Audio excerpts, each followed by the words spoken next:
नमस्कार, आप देख रहे हैं न्यूज भारत में आपके साथ शगुन। आइए देखते हैं आज के टॉप 10 समाचार। सहारनपुर में पुष्पा नहीं कानून का राज चलता है। पुलिस ने 2 तस्करों को किया गिरफ्तार। 20 लाख रुपए की खैर की लकड़ी जब्त की। साउथ की फिल्म पुष्पा का डायलॉग आजकल हर किसी की जुबान पर है। पुष्पा सुनकर फ्लावर समझा है क्या, फायर है मैं। फिल्म में पुलिस और लकड़ी के तस्करों के बीच जंग दिखाई गई है। पुष्पा फिल्म के डायलॉग लोगों के साथ पुलिस की जुबान पर भी चढ़ गया है। खैर, तस्करों को गिरफ्तार कर एसएसपी आकाश तोमर ने डायलॉग मारा, यहाँ पुष्पा नहीं कानून का राज चलता है। दरअसल पुलिस ने रविवार को थाना गाघलेडी से 11,050 किलो प्रतिबंधित खैर की लकड़ी पकड़ी है। इसकी कीमत 20 लाख रुपए आंकी जा रही है। पुलिस ने इस मामले में 2 आरोपियों को भी गिरफ्तार किया है। इसके बाद एसएसपी ने मीडिया को मामले की जानकारी देते हुए कहा कि यहाँ पुष्पा नहीं कानून का राज चलता है। उन्होंने आगे कहा कि खैर की तस्करी करने वाले 2 आरोपियों को गिरफ्तार किया गया है। दोनों आरोपियों से पूछताछ चल रही है। अभी मुख्य आरोपियों की भी तलाश की जा रही है। थाना गाघलेडी पुलिस ने चेकिंग के दौरान खैर तस्करी करने वाले 2 आरोपी बिलाल और सावेज को गिरफ्तार किया है। पुलिस ने आरोपियों के पास से 11,050 किलो प्रतिबंधित खैर की लकड़ी जब्त की है। पुलिस ने खैर की लकड़ी का truck Dehradun Yamunanagar highway flyover के पास से पकड़ा है। आरोपियों के पास से 65,000 रुपए भी बरामद हुए हैं। देवबंद के दारुल उलूम की वेबसाइट पर रोक। वेबसाइट पर गोद लिए बच्चे के संबंध में फतवा है अपलोड। शिकायत पर डीएम ने लिया संज्ञान। इस्लामी शिक्षा के केंद्र दारुल उलूम की एक आधिकारिक वेबसाइट पर सहारनपुर जिलाधिकारी अखिलेश सिंह ने रोक लगा दी है। इस वेबसाइट पर गोद लिए बच्चे को लेकर फतवा अपलोड है। फतवा पिछले दिनों चर्चा का केंद्र भी बन गया था।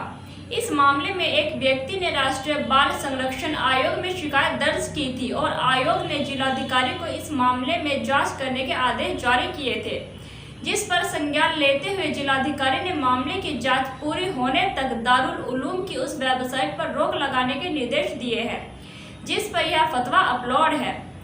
सहारनपुर के डीएम ने ऑर्डर किया है कि जब तक इस वेबसाइट से बच्चों से संबंधित फतवों पर जांच पूरी नहीं हो जाती, तब तक ये साइटें रोक लगाई जाए। दरअसल दारुल उलूम की आधिकारिक वेबसाइट पर बच्चे को गोद लेने के संबंध में फतवा अपलोड है, जिसमें बताया गया कि बच्चे को गोद लेना गैरकानूनी नहीं, लेकिन शरीयत के मुताबिक गोद लिए बच्चे को संपत्ति में कानूनी हक नहीं होता। फतवे में यह भी कहा गया था कि बालिग होने पर ऐसे बच्चे से पर्दा भी वाजिब है। एनसीपीसीआर ने इसे बच्चों के असंवैधानिक अधिकार के खिलाफ माना है। इसको लेकर एनसीपीसीआर ने प्रशासन को नोटिस दिया था कि 3 हफ्ते में जवाब देने के लिए कहा था। सहारनपुर डीएम अखिलेश सिंह ने राष्ट्रीय बाल अधिकार आयोग के पत्र का संज्ञान लेते हुए जांच होने तक दारुल उलूम देवबंद की वेबसाइट पर रोक लगा दी है। सहारनपुर के नकुड़ में 3 दिवसीय खेल प्रतियोगिताओं का उद्घाटन। शोभित विश्वविद्यालय में ऑनलाइन आयोजित हुआ कार्यक्रम। संस्था के कुलपति ने कुंवर शेख विजेंद्र का किया स्वागत। शोभित विश्वविद्यालय में रविवार को 3 दिवसीय खेल प्रतियोगिताओं का ऑनलाइन उद्घाटन किया गया। कार्यक्रम का समापन 8 फरवरी को किया जाएगा। कार्यक्रम का आरंभ संस्था के कुलाधिपति कुंवर शेखर विजेंद्र ने ऑनलाइन माध्यम से किया। उन्होंने परिसर में आयोजित होने वाले प्रेरणा दिवस कार्यक्रम की बधाई देते हुए कहा कि संस्थान के प्रेरणा स्रोत बाबू विजेंद्र हमें शिक्षा के माध्यम से राष्ट्र को सशक्त बनाने के लिए हर रोज बेहतर तरीके से योगदान करने का कारण देते हैं। यदि हमें अपने राष्ट्र को सशक्त बनाना है तो हमें स्वयं को प्रेरित करना होगा। संस्था के कुलपति प्रोफेसर रंजीत सिंह ने सर्वप्रथम प्रेरणा स्रोत बाबू विजेंद्र कुमार को नमन करते हुए कुंवर शेखर विजेंद्र का स्वागत किया। उन्होंने कहा कि यह 3 दिन हमारे लिए बड़े महत्वपूर्ण एवं प्रेरणादायक होते हैं। कार्यक्रम के अंतर्गत रविवार को योग शिविर, 7 फरवरी को रंगोली, शायरी, स्वस्थ जीवन के टिप्स आयोजित होंगे। कार्यक्रम के तहत 8 फरवरी को रक्तदान शिविर, सर्वधर्म प्रार्थना सभा व अन्य कार्यक्रमों का आयोजन होगा। कोरोना महामारी के कारण संस्थान में इस वर्ष ऑनलाइन कराने का निर्णय लिया है। सुल्तानपुर में दर्दनाक हादसा। पूर्वांचल एक्सप्रेस वे पर कार में आग लगने से 4 लोगों की जिंदा जलकर मौत। उत्तर प्रदेश के सुल्तानपुर जिले में रविवार देर रात पूर्वांचल एक्सप्रेस वे पर बड़ा हादसा हो गया, जहां एक तेज रफ्तार कार डिवाइडर से टकराकर आग का गोला बन गई। इस हादसे में कार में सवार 4 लोगों की जिंदा जलकर मौत हो गई। फिलहाल दमकल कर्मियों ने मौके पर पहुंचकर आग पर काबू पाया, लेकिन तब तक 4 लोगों की जिंदा जलकर मौत हो चुकी थी। बताया जा रहा है कि सीएनजी कार थी और लखनऊ की ओर से आ रही थी। फिलहाल मौके पर पहुंची फायर ब्रिगेड ने आग बुझा दी है। साथ ही पुलिस मृतकों की शिनाख्त में जुटी हुई है। पुलिस ने शव को कब्जे में लेकर पोस्टमार्टम के लिए भेज दिया है। जानकारी के मुताबिक पूर्वांचल एक्सप्रेस वे पर एक कार डिवाइडर से टकरा गई। एक्सीडेंट के कारण धमाका हुआ और कार में आग लग गई। आग इतनी भीषण थी कि कार में बैठे 4 लोगों को बाहर निकलने का मौका तक नहीं मिला और वे जिंदा ही जल गए। दमकल कर्मियों ने मौके पर पहुंचकर आग पर काबू पाया, लेकिन तब तक 4 लोगों की जिंदा जलकर मौत हो चुकी थी। एक मृतक की शिनाख्त हो गई है। वह लखनऊ का रहने वाला था। पुलिस ने उसके परिजनों को सूचना दे दी है। बाकी 2 मृतकों की शिनाख्त के प्रयास चल रहे हैं। स्थानीय लोगों ने बताया कि कार सवार मदद के लिए चीखते रहे, लेकिन भयानक आग से कोई उन्हें बचाने की हिम्मत नहीं जुटा पाया। अक्षय कुमार ने उत्तराखंड सीएम से की मुलाकात। हिल स्टेट का ब्रांड एम्बेसडर बनने का मिला ऑफर। बॉलीवुड अभिनेता अक्षय कुमार को उत्तराखंड का ब्रांड एम्बेसडर बनाया गया है। खिलाड़ी स्टार ने सोमवार सुबह राज्य के मुख्यमंत्री पुष्कर सिंह धामी से उनके देहरादून स्थित आवास पर मुलाकात की। इस बैठक के बाद हिल स्टेट के मुख्यमंत्री ने अक्षय कुमार को उत्तराखंड का ब्रांड एम्बेसडर बनाए जाने का ऐलान किया। सीएम पुष्कर धामी ने पहाड़ी टोपी और फूलों के साथ अक्षय कुमार का स्वागत किया। वहीं अक्षय कुमार को उत्तराखंड का ब्रांड एम्बेसडर बनाए जाने की घोषणा करते हुए कहा कि हमने उन्हें अक्षय कुमार को एक प्रस्ताव दिया था, उन्होंने इसे स्वीकार कर लिया है। वह उत्तराखंड के ब्रांड एम्बेसडर के रूप में भी काम करेंगे। इससे पहले 2017 में अक्षय कुमार को स्वच्छता अभियान के लिए उत्तराखंड का ब्रांड एम्बेसडर भी नामित किया गया था। खास बात यह है कि अक्षय कुमार ने इसके लिए कोई भी फीस नहीं ली थी। उन्होंने कहा कि इस अभियान से जुड़ना उनके लिए सम्मान की बात होगी। यानी अब अक्षय कुमार हिल स्टेट के ब्रांड एम्बेसडर होंगे। अक्षय कुमार के अलावा क्रिकेटर ऋषभ पंत भी दिसंबर 2021 में उत्तराखंड का ब्रांड एम्बेसडर नियुक्त किया गया था। तालिबान के ड्रग हिरैप सेंटर में आदमखोर बने लोग, कच्चा चबा रहे इंसान की आंत। अफगानिस्तान पर तालिबान के कब्जे के बाद हालात हर दिन खराब होते जा रहे हैं। अस्पतालों से लेकर स्कूलों तक बदहाली है। ड्रग की समस्या को खत्म करने के लिए तालिबान ने रिहैब सेंटर्स बनाए थे। यहाँ हजारों लोग भर्ती हैं, मगर यहाँ की व्यवस्था इतनी खराब है कि कैदी आदमखोर बनते जा रहे हैं। इस बात की भी जानकारी है कि कुछ ने बिल्लियों और कुछ ने यहाँ तक कि इंसानी मांस को खाकर जिंदा रहना शुरू कर दिया है। रिपोर्ट के मुताबिक पिछले महीने डेनमार्क एक पत्रकार से बातचीत करते हुए ऐसे ही एक अस्पताल के रिकवर होने आए व्यक्ति ने कहा कि उन लोगों ने एक व्यक्ति को जान से मार दिया और उसकी लाश को जलाया। कुछ लोगों ने उसकी आंतों को खाया। अफगानिस्तान लंबे समय से अवैध अफीम और हेरोइन का दुनिया का सबसे बड़ा आपूर्ति करता रहा है। 2017 में अफगानिस्तान ने दुनिया में अकेले ड्रग की 80% से अधिक की आपूर्ति की है। इस साल 1.4 अरब डॉलर का ड्रग का व्यापार किया है। UN office of drug and crime के काबुल कार्यालय के प्रमुख सीजर गुड्स ने राइटर्स को बताया कि तालिबान ने अपनी आय के मुख्य स्रोतों में से एक के रूप में अफगान अफीम व्यापार का भरोसा किया है। अधिक उत्पादन की वजह से ड्रग सस्ता हो गया और ये अधिक लोगों तक पहुंच सकता है।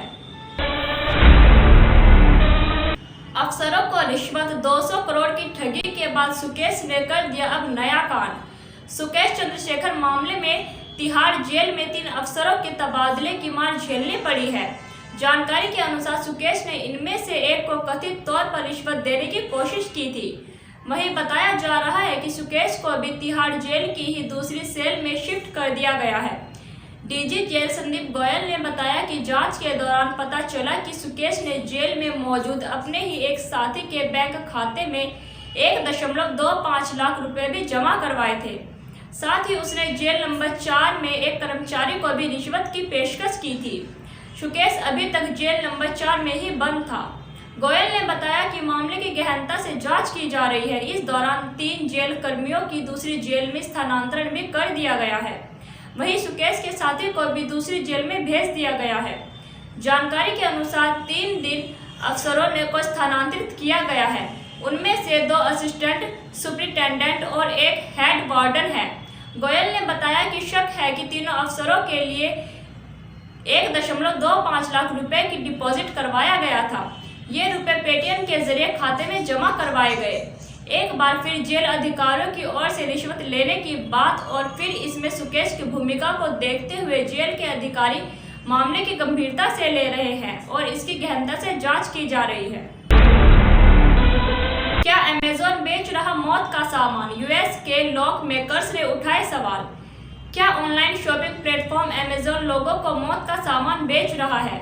यह सवाल इसलिए है क्योंकि अमेरिका के प्रतिनिधि सभा के 7 सांसदों ने एक द्विदलीय समूह ने अमेज़न के CEO एंडी जेसी को एक चिट्ठी लिखी है। इस चिट्ठी में अमेज़न पर बेचे जा रहे कुछ प्रोडक्ट पर सवाल उठाए गए हैं। इनमें एक केमिकल भी शामिल है जिसका इस्तेमाल सुसाइड के लिए किया जाता है। रिपोर्ट के अनुसार हाल ही दिनों में ऐसे कई मामले सामने आए हैं जहां सुसाइड के लिए अमेज़न से कीटनाशक दवाइयां या सप्लाई की गोलियां मंगाई गई। मृतक के परिवार के सदस्यों और अन्य लोगों ने ऐसे उत्पाद से जुड़ी मौतों और संभावित खतरे के बारे में सूचित किए जाने के बाद अमेज़न ने अपने प्लेटफॉर्म पर रासायनिक यौगिक की उपलब्धता करवाई नहीं गई। रिपोर्ट में यह पाया गया कि पर्याप्त लोगों ने खुद को मारने के लिए रासायनिक यौगिक खरीदा था। वहीं मैसाचुसेट्स के डेमोक्रेट रेप लॉरी ट्रेहॉन ने बताया कि ऐसे दावे हैं कि ऐसे प्रोडक्ट्स के बारे में दूसरों को चेतावनी देने वाली समीक्षाओं को अमेज़न पर हटा दिया गया। वसीम रिजवी उर्फ जितेंद्र त्यागी पर दर्ज हुआ एक और केस। युवती ने लगाए बेहद गंभीर आरोप। इस्लाम धर्म छोड़कर हिंदू बने वसीम रिजवी उर्फ जितेंद्र त्यागी की मुश्किलें बढ़ती ही दिख रही हैं।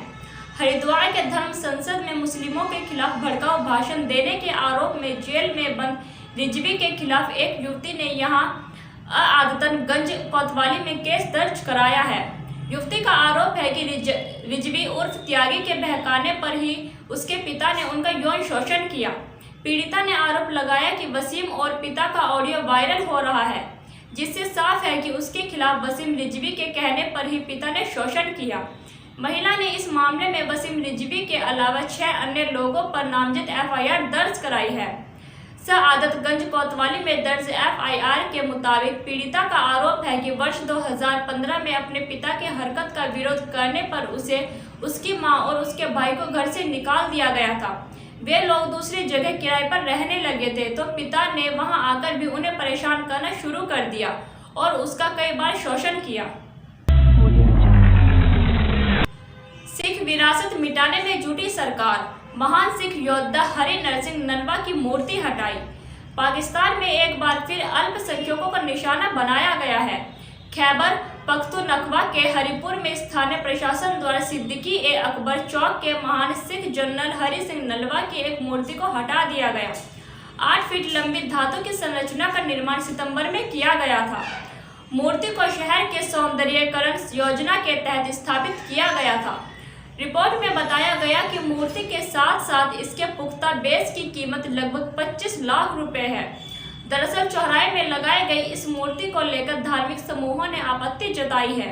इसके बाद प्रशासन ने स्मारक को चौराहे से हटा दिया। इस चौराहे का नाम इस्लाम के पहले खलीफा हजरत अब्दुल बकर RAA के नाम पर रखा गया है। इस वजह से ही मूर्ति को लेकर आपत्ति जताई गई थी। मीडिया रिपोर्ट्स के मुताबिक महाराजा हरि सिंह नलवा की मूर्ति को GT रोड पर पूर्व में आधा फरलांग दूर एक टैंक में ले जाया जाएगा। वहीं खलीफा के नाम एक नया स्मारक सिद्दीकी-ए-अकबर चौक पर स्थापित किया जाएगा। बीजेपी नेता मनजिंदर सिंह सिरसा ने सिख समुदाय के लिए भावनात्मक रूप से महत्व वाली मूर्ति को हटाने पर कड़ी आपत्ति जताई है। उन्होंने कहा कि पाकिस्तान सरकार देश से सिख इतिहास और विरासत को कम करने की कोशिश कर रही है।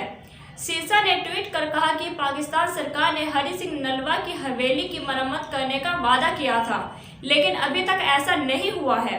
अब हरि सिंह नलवा की प्रतिमा को हटाना सिख इतिहास और विरासत को कम करने का एक और तरीका है। हम कड़े शब्दों में इसकी निंदा करते हैं और मूर्ति को फिर से लगाने की मांग करते हैं। ब्रेकिंग न्यूज के लिए बने रहिए एम न्यूज भारत के साथ।